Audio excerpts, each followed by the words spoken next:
Hub on Gibbs Street, and we're very lucky this year to be, these are some inspiration shots actually. We're working this year with former Juilliard production designer Emily Stork. She's creating atmospheric lighting. And we're also very happy to announce that we've been working with the Rochester Regional Community Design Center to help with our layout. And here to share some ideas being considered are Executive Director Johnny Monroe and RRCDC Creative Consultant Roger Brown.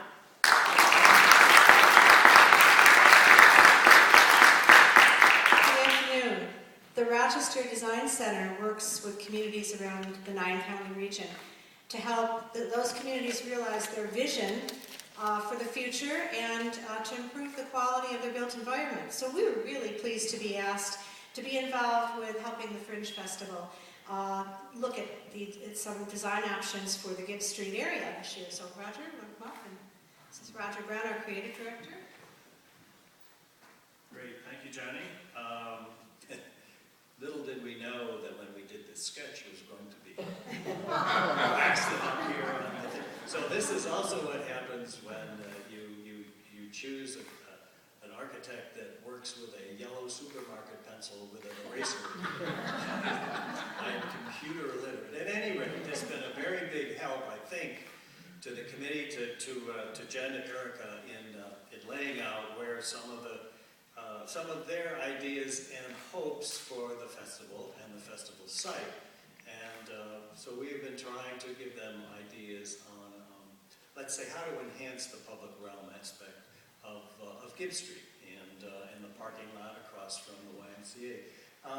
So some of the pieces that are in here, I'll be brief, but way over to the right on the screen is the Spiegeltent, which is this glorious tent that's going to be brought in. That's on the parking lot, again, across from the YMCA. There are going to be major gateway features that come in from Main Street and from East Avenue and into the Spiegeltent itself. So we're looking forward to some of our final designs for that. And then scattered throughout Gibbs Street are various performance places. It's going to be a much more open, let's say, environment and atmosphere than last year. You're going to be able to really see into it and see the excitement, and the lighting is going to be, really fantastic. So anyway, this is the beginning, and we hope it's been something that the committee's been able to use. Yeah, thank you.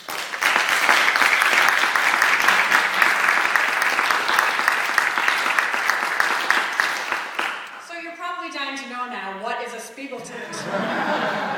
Well, I'm not going to tell you to look it up. Spiegeltents are incredible, and I've had the pleasure of spending some time in the Edinburgh Fringe's Spiegeltent. They are incredible tents made of wood, canvas, velvet, decorated with mirrors. Spiegel actually means mirror, so it's mirror tent. And they are all from Belgium. They're all from the same little town in Belgium, made by two families, and they date from the late 19th century. There are a handful of Spiegeltents that exist in the world, and we are very lucky to announce that we will be the first Fringe Festival in North America to bring in a Spiegeltent.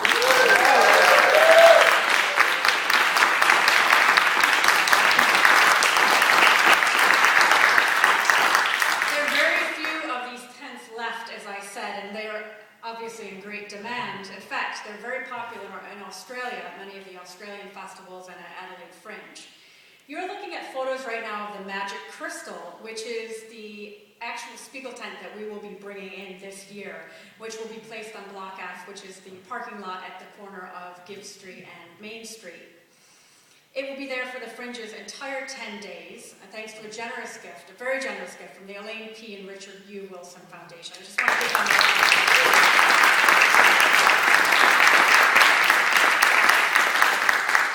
Now, the third generation of the Magic Crystal, Rick Klessens, who is from Belgium, will actually be traveling to Rochester to help with the installation of the Magic Crystal. And surrounding this 73-foot diameter tent, we will be creating a Spiegel Garden, which will be our outdoor beer and wine lounge. Inside the tent also has its own bar. And we will be, of course, presenting special shows in the Spiegeltent every evening of the this must-see venue. Now, we'll be announcing all of the very special shows that we're presenting on July 17th. Now, that brings us to our next announcements. I should also mention, before I get in trouble, that corporate entertaining slots are available at the Spiegeltent. Now that brings us to our next announcements. Our headliners. Now we have secured our headliners and we're happy to announce that we will be bringing in, starting with Marc Maron on Saturday, September 21st at Kodak Hall.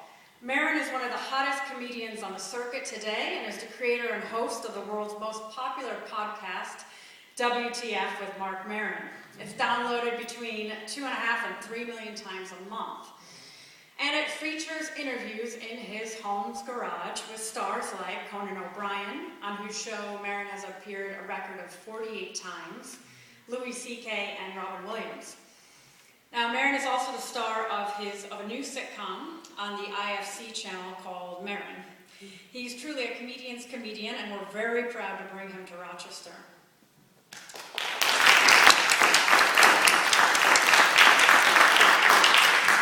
Our next headliner is pretty much a household name in the humor field. An evening with Dave Barry will take place in Kodak Hall at the Eastman Theater on Friday, September 27th. Dave Barry is simply one of our country's most beloved humorists. His newspaper column was carried in more than 500 papers, and he has published more than 30 books and even won a Pulitzer Prize for commentary in 1988. But what's really important about Dave Barry is that he continues to make millions of people laugh at themselves and at life. He's wonderful live, and we are absolutely thrilled to present him at the Eastman Theater.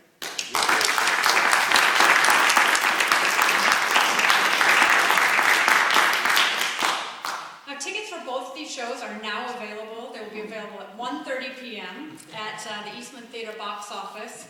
At Wegmans, that's the ticket locations, that's the customer service desk of Wegmans.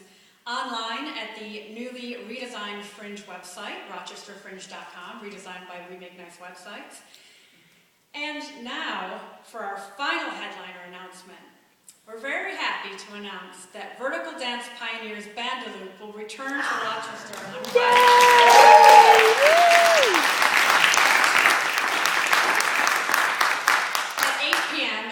Of Friday on the Fringe at Manhattan Square Park, and again with a family-friendly performance on Saturday, September 21st at 4 p.m.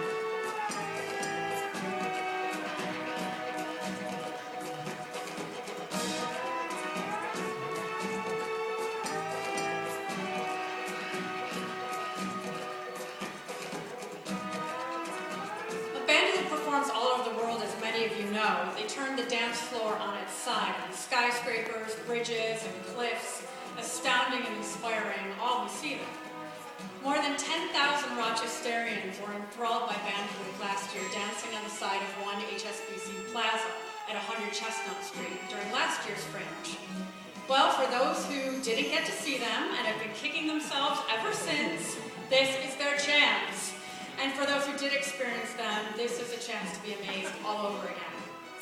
Both shows are once again free, and I'd like to thank Benderson Development for the encore use of their building.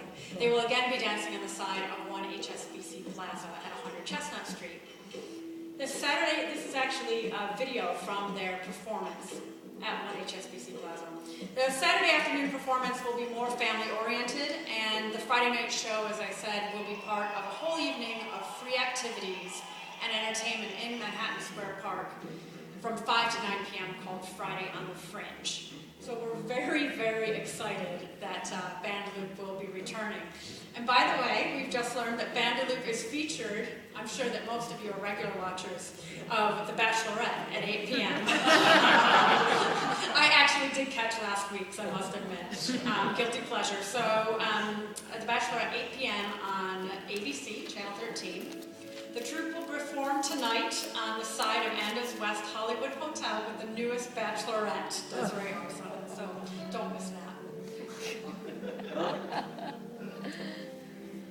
Well, those are some of this year's highlights.